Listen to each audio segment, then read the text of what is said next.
नवनवीन व्हिडिओ पाहण्यासाठी व आमच्या सोबत राहण्यासाठी चॅनलला सबस्क्राइब करायला विसरू नका।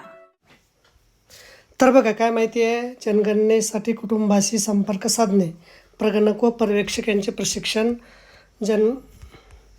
महत्त्वाचे टप्पे, कुटुंबापर्यंत पोहोचवण्यापूर्वी तयारी, कुटुंबाशी संपर्क, सुसंवादाने विश्वास निर्माण करणे, योग्य पद्धतीने प्रश्न विचारणे, विशेष परिस्थिती हाताळणे, मुलाखत समाप्त करणे, चांगल्या प्रगणकाचे मुख्य गुण, लक्षात ठेवायच्या गोष्टी।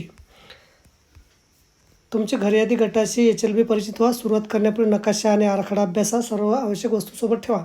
आवश्यक मोबाईल ॲप्स इन्स्टॉल केले, smart mobile phone, charger, mobile pouch, पाण्याची बाटली, ओळखपत्र, सूचना पुस्तिका, वापर मार्गदर्शिका, पेन, मार्कर, नोंदीसाठी वही, नीटनेटके कपडे परिधान करा। ओळखपत्र गळ्यात असू द्या, त्यामुळे आत्मविश्वास आणि विश्वासार्हता वाढते। वेळेचे पालन करा। जास्तीत जास्त कुटुंबाचे सर्वेक्षण कार्यक्षमतेने करण्यासाठी आपल्या मार्गाचे नियोजन करा।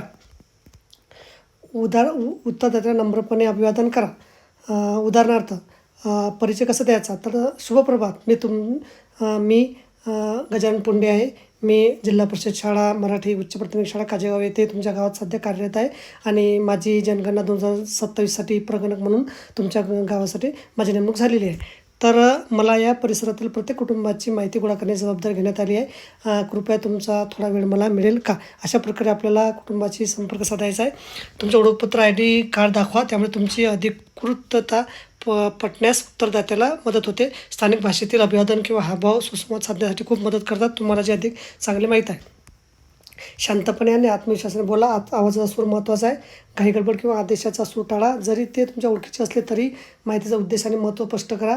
जनगणना कायद्यानुसार वैयक्तिक माहितीची गोपनीयतेची खात्री द्या। काळजीपूर्वक ऐका, रुची आणि सहानुभूती दाखवा।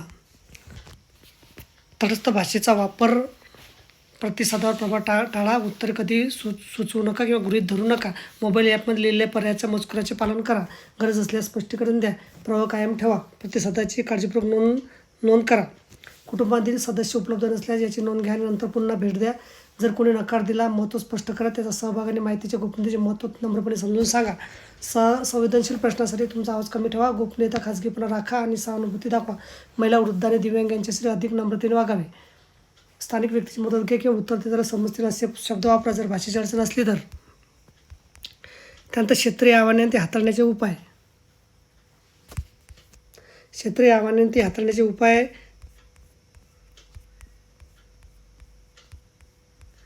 मुलाखत समाप्त करणे, नम्रपणे सारांश सांगा।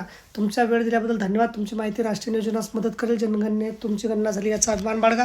निघण्यापूर्वी नोंदी तपासा। सर्व प्रश्नांची उत्तर दिली आहेत का, अचूकपणे नोंदवले आहेत याची खात्री करा।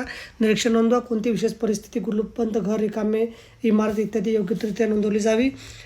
चांगला प्रगणक कसा असतो बघा, नम्र, आदरयुक्त आणि संयमी, निरीक्षण क्षमता असलेला आणि लक्षपूर्वक, प्रतिसादाच्या नोंदीमध्ये अचूक, तटस्थ आणि निपक्षपाती, विश्वासार्ह आणि व्यावसायिक। तर बघा अशा प्रकारे अत्यंत महत्त्वाची माहिती आपल्याला समजेल। व्हिडिओ सुद्धा आवडल्यास लाईक करा, शेअर करायला विसरू नका। धन्यवाद।